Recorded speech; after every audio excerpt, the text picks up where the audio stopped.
1.43. Smriti Parishuddhau Svarupa Shunya Iva Artamatra Nirbhasa Nirvitarka. Em Nirvitarka Samapati é revelada a diferença entre a memória e a iluminação intelectual. A memória é purificada e a consciência brilha sem reflexo. Quando a memória está completamente limpa e purificada, a mente também está purificada. Ambas param de funcionar como entidades distintas. Vivencia-se um estado de não-mente e unicamente a consciência se manifesta, brilhando imaculadamente sem refletir os objetos externos.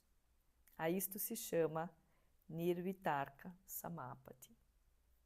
A memória é a recordação dos pensamentos e experiências passadas. É o depósito das impressões pretéritas. Seu conhecimento é conhecimento reflexivo. O sadhaka deve estar ciente de que a memória tem um enorme impacto sobre a inteligência.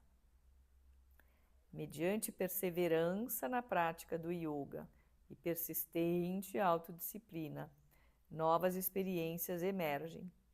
Estas novas experiências, libertas das memórias do passado, são frescas, diretas e subjetivas, expurgam o que é recordado. Assim, a memória cessa de funcionar como uma entidade à parte. Ela se funde com a consciência, ou fica em segundo plano, dando predominância às novas experiências e dando clareza à inteligência. Para a pessoa mediana, a memória é uma mente pretérita. Para a pessoa iluminada, a memória é uma mente presente. Quando a mente está purificada, a inteligência se torna esclarecedora e se move para perto daquele que vê, perdendo sua identidade. Quando a mente está purificada, a inteligência se torna esclarecedora e se move para perto daquele que vê, perdendo sua identidade. Isto é Nirvitarka Samapati. Mesmo para a mente imatura, existe um uso correto e incorreto de memória. Não se destina à recordação dos prazeres, mas ao estabelecimento de um fundo de experiências como base para ações e percepções corretas ulteriores. No asana, por exemplo, começamos com a tentativa e erro. Os frutos destes experimentos são classificados pela inteligência discriminadora e armazenados na memória. Na medida em que progredimos, diminuem as tentativas e erros e aumenta a percepção correta. Assim, a memória permite a prevenção contra o erro.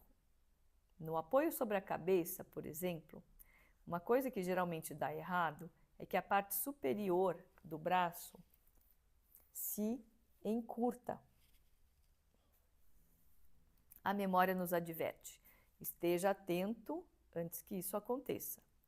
O experimento discriminador desperta a consciência.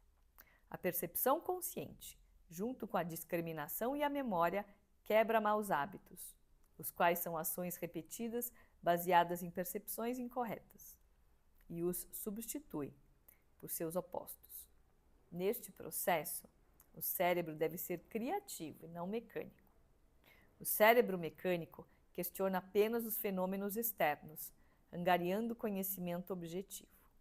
O cérebro criativo põe em questão o interno e o externo, reunindo conhecimento subjetivo e espiritual.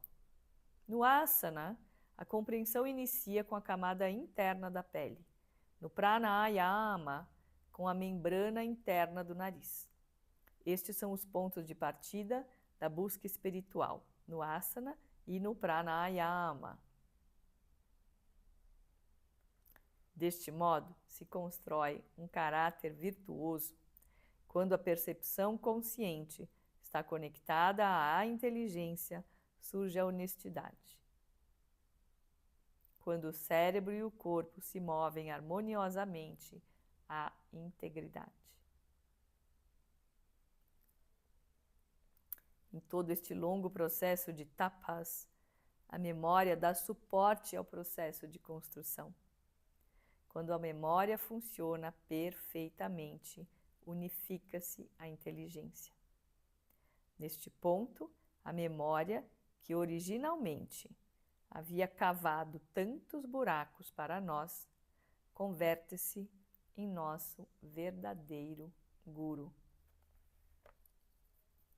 A memória, que originalmente havia cavado tantos buracos para nós, converte-se em nosso verdadeiro guru.